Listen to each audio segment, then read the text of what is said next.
People of the internet, let's get into it. I saw a little bit of it in passing, but let's see what's happening here, and I want to see what you guys think Okay. as well too. My mommy's Let's take it from the top. So here we have a lady. It looks I'm like so venting to her young child. So let me set the premise here from what I understand. So mental breakdown, of course, you got a lady, a mother, of course, venting to her child, I guess letting the child know, hey man, take it easy on me. So let's listen to it. Let's dive in real quick. Hold on. I'm so exhausted by you hitting me all the time and screaming. I love you so much. But you need to stop hitting me. I understand that you have a hard time. I understand. Okay? My mommy's so patient and loves you so much. You can't always kick me and slap me. I don't want to put you in timeout, okay? I don't want to do that. But I need to change the sister's diaper. You can't hit me while I do that. Mommy's mentally so tired. I try my best, okay, every day. Yes.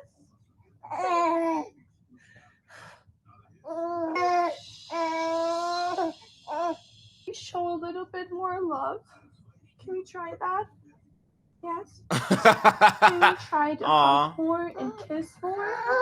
Yes. Look, mommy's wiping off her tears, okay? Because mommy felt so overwhelmed. Today's a new day, okay? We're going to have a good day.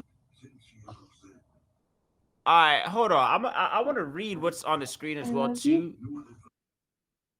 All right, so let's break this down. So basically, it looks like what's happened is that this mother is, I guess it's a mental breakdown. I think she titled it a mental breakdown herself. Basically saying that, trying to, I guess, negotiate terms with her child, which off just the premise alone, my first initial take of this, I want to go back and read the actual text. It looks like there's a lot of text on the actual screen as well too. Setting the stage for this as well too. So you have a crying baby, which is, I guess, looks like the little sister. I think she mentioned that as well too. You have a crying baby in the background. You have the mother setting up the camera, which is always a little bit cringe to me. It's a little bit weird. So she set up the camera to capture this moment. She's crying. I always feel it's weird when people set up a camera to cry. But that's one thing. But nonetheless, not, taking it at face value. She's venting with a toddler. The toddler is sucking his thumb, just looking at her. And in my first initial reaction, I'm like, how much of this is he comprehending? I think if anything, he's taken away. He might understand. Okay, crying is sad. The kid probably knows how he feels when he cries, or whatever the case is. So if he sees mommy crying, okay, so he knows mommy's upset. We could take that away. But does he understand what she's saying in terms of, everything else she was saying, whatever? And I want to read what the actual text says on the screen. So let's hop back in there real quick, so we could get full context, and then we could dissect a little bit more. Let me see something. I'm so exhausted. All right, so mental breakdown, showing and teaching, so mental breakdown, showing and teaching my 2.5-year-old son emotional self-regulation and emotional stability for all gentle parenting moms and generational cycle breakers. So it says here, I'm so exhausted by you hitting me all the time and screaming, is what she says to her child. Exhausted by you hitting me all the time and acknowledging my feelings and okay that I am overwhelmed and sad. Cool. Screaming. I love you so much. But you need to stop hitting me.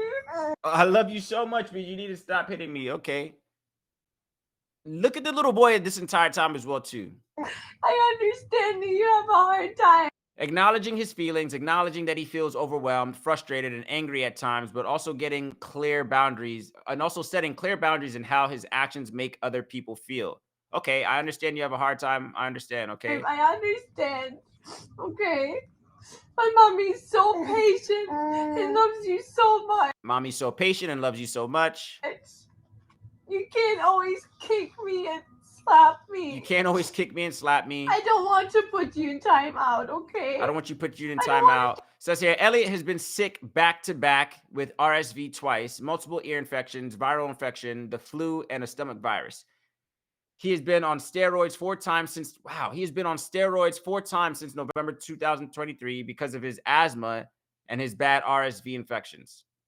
I don't know what RSV is. I could look it up, whatever the case is. But okay, so the kid is going through his own, trials and tribulations right now, which is understandable. Okay, cool. do that.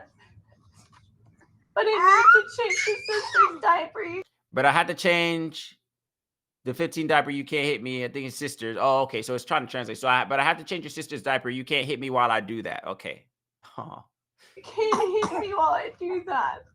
His language increased tremendously the last weeks. He was in a major growth spurt, eating like crazy while working on new skills as well. Mommy's mentally so tired. Mommy's mentally so tired. I try my best, okay, every day. I try my best every day.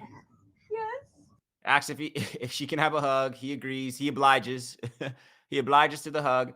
I always work through his emotions with him. I don't want him to grow up like I did. I don't want any verbal or physical abuse for him. I want him to feel loved and secure and supported through tough times. Toddlers don't have any self-regulation and can't comprehend their own feelings. I teach him body awareness for other people. I teach him body awareness for other people and himself. I offer hugs and snuggles if he wants them, but also gives him space if needed. Interesting.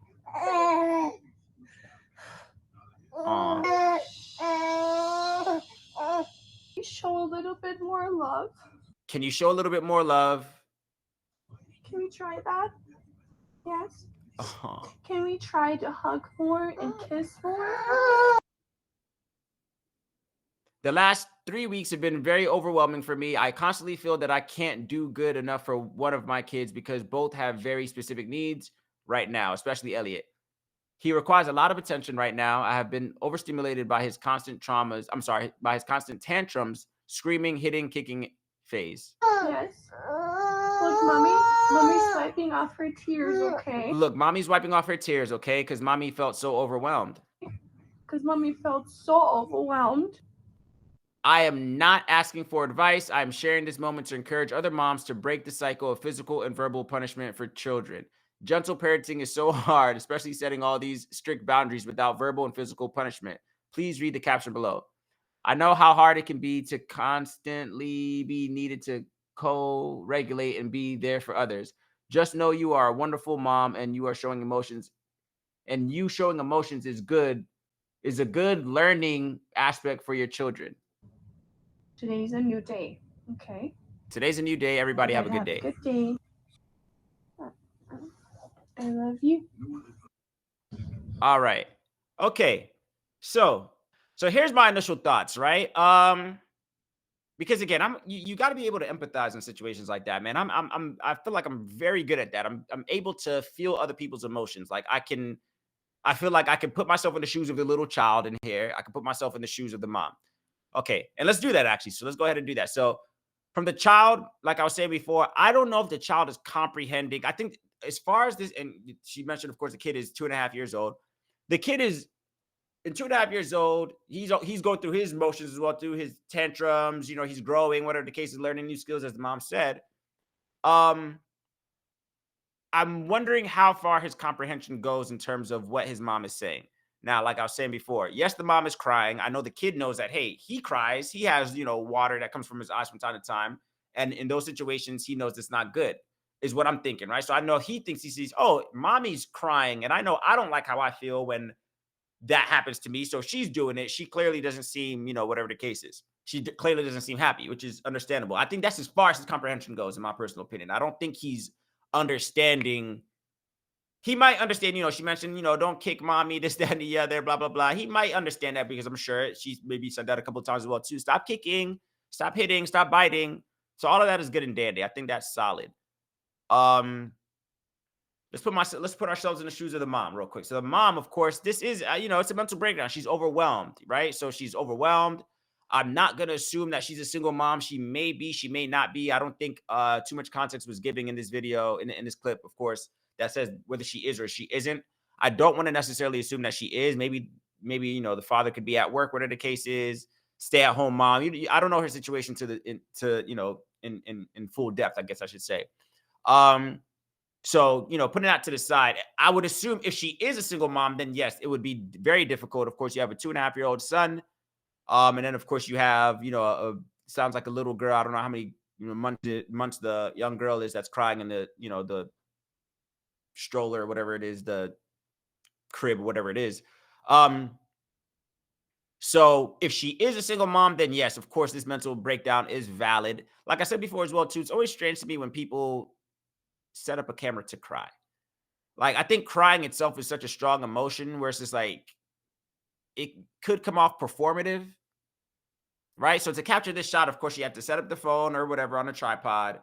And she, this was a learning moment because she did say that as well too. I'm not opposed to that. Like, she did say that this could be a learning moment for other moms because trust me, there's thousands of other moms that are going through exactly this right now, feeling overwhelmed, feeling that their kid is just they're maybe not getting through to their kid, whatever the case is. Again, if she is a single mom, then of course you're taking that on, full to the full extent without necessarily having a partner or some help, whatever the case is. Again, I don't know if that's specifically her case in this situation.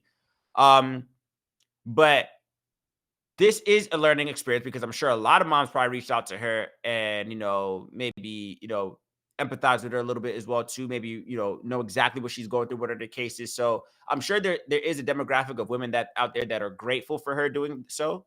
But again, it could come off a bit performative, but I get it. So putting that, I mean, and honestly, that's just the day and age that we're in right now. Everything's being recorded. Every aspect of life, is being recorded, whatever the case is. So I'm not going to frown too much upon that, whatever the case is. I don't think it's that big of a deal, but, just something to note. I wanted to call out, of course, this is speaking to my own experience as well, too. Of course, we see that speaking culturally, right? So, of course, this is a Caucasian woman. Safe to assume she's a Caucasian woman, of course. I don't know if there's any other nationalities within her as well, whatever the case is.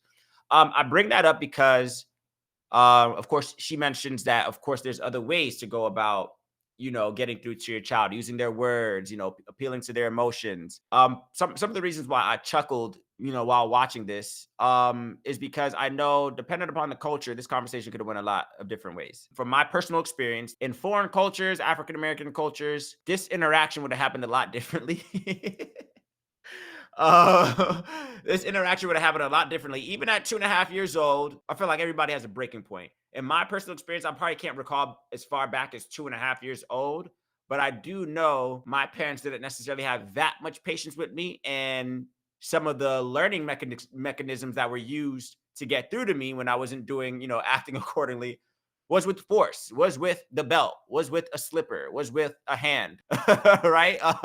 Looking back, I'm completely fine with. Right? Like, I feel like the belt has made me the man I am today, right? Now here's the thing, and some people, again, depending on the culture, whatever the case is, I do think there is such thing as excessive abuse. Whereas, like, I'm not saying she should go get the belt for this 2.5-year-old kid, but maybe, twisting of the ear. There's all these mechanisms that can tell you, hey, what you're doing is wrong. And if you don't want to feel this way again, you stop doing it. So maybe you might twist the kid's ear a little bit. You might, get the house slipper. These are all weapons of choice that I am familiar with when I was growing up. It was a slipper, it was the little spatula spoon, it was the ruler, a few swipes on your hand with the ruler. I think even when my sister was growing up, of course, being raised in Africa, they would tell you go get the switch from the tree. They'll make you go pick your own weapon. Hey, go get that switch from the tree and come here and get a few good licks, and it'll set you straight. It'll set you straight in the midst of it. Like, damn, but at least you had the fear in your heart. Like, man, I know damn well I don't want to get this ass whooping again no more. So I'm going to stop doing what I'm doing that's caused me to get this whooping. Here in America, and of course, current times, of course, it's going to be a little bit different. Of course, now you have child protective services, whatever the case is. Children are maybe even calling 911. The times are different.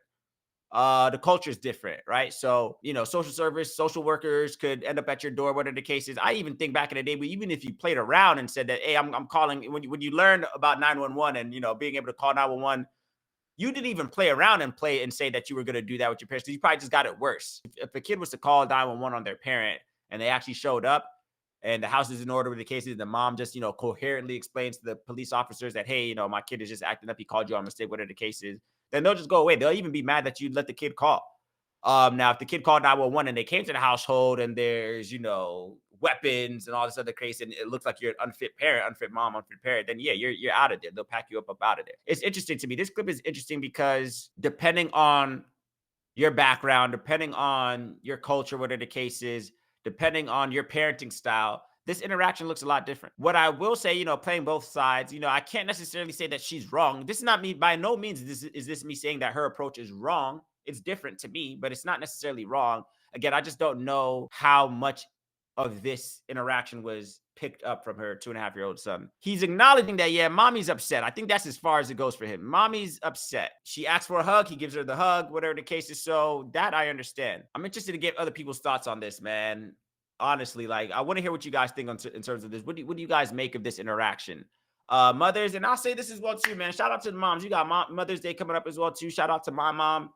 That's always a huge supporter of my my YouTube channel. Of course, these streams, these videos were the case. So shout out to my mom. But yeah, my mom and my dad. And of course, in most two-parent households, you have the good cop and the bad cop. My mom was usually the good cop, right, whatever the case is. But of course, I still did get butt whoopings from my mom as well, too, as I mentioned as well. So, and I turned out just fine. And I'm not saying this mom should resort to pulling out the belt. I don't know if she's maybe tried. Again, I'm not saying that her approach is wrong.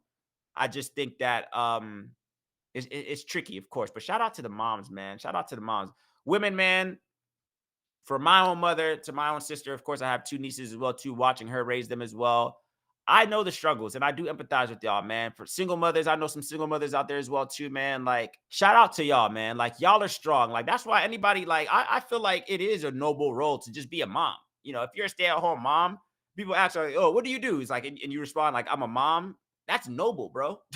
That is noble. Like, okay, damn, salute, man. Because just from the outside looking in, right? From the outside looking in, I feel like, yeah, man, it does take a lot to raise one child, multiple children, and whether it's on your own or whether you do have help, if you're a single home, if you're a career mom, that also carries a job as well to her career, her 9 to 5, whatever the cases, and comes back and takes care of children. If you're a stay-at-home mom who, while the husband goes away to home, goes away to work to handle his business, whatever the case is, to provide for you guys, and you're with the kids left all day to yourself without a nanny, with or without a nanny, then yeah, it is definitely challenging. So I'm not laughing at her crying and having a breakdown because, again, I'm sure there's a lot of women that I'm 100% sure there's women that reached out to her and empathized with her and told her 100%, like, I understand what you're going through. So, yeah, I think we should definitely be more empathetic to all people that are having some type of, struggle mentally, emotionally, whatever the case is. In this scenario in particular, I do think that I appreciate her trying to find another approach besides the good old butt whooping. But again, like, depending on the culture, this interaction is going to look a lot different. Some parents have this like dictatorship type of approach where it's just like, there is no crying, there's no back talking, there's no slamming doors, there's no storming off. Like, you couldn't do none of that in my house. So coming up, like, you couldn't do none of that. You would have just got it worse. And it set you straight because at least, hey, man, that ass whooping that I got last week, I don't ever want to feel that again. So let me not do these things that I know is resulting in me getting that butt whooping. So I want to hear your thoughts on that, folks. Of course, down in the comment section below. What is your approach to parenting? If you're a single mother, if you're just a parent in general, I guess more specifically if you're a mother as well too. What are your parenting styles? What are your current parenting styles? How do you get your message across to your children? Do you appreciate what she's doing here? And how she's communicating her emotions with her child? I guess, setting him up to be able to maybe in one day be able to do the same. Or do you think she's just wasting her time? What's your take on that? Is she wasting her time? Does the kid understand anything that she's saying? Is he just going to result back to, going back to his normal ways tomorrow or after his nap? Does the kid just maybe just need a nap? But love to hear your thoughts down in the comment section. As always, greatly appreciated. Catch you on the next one.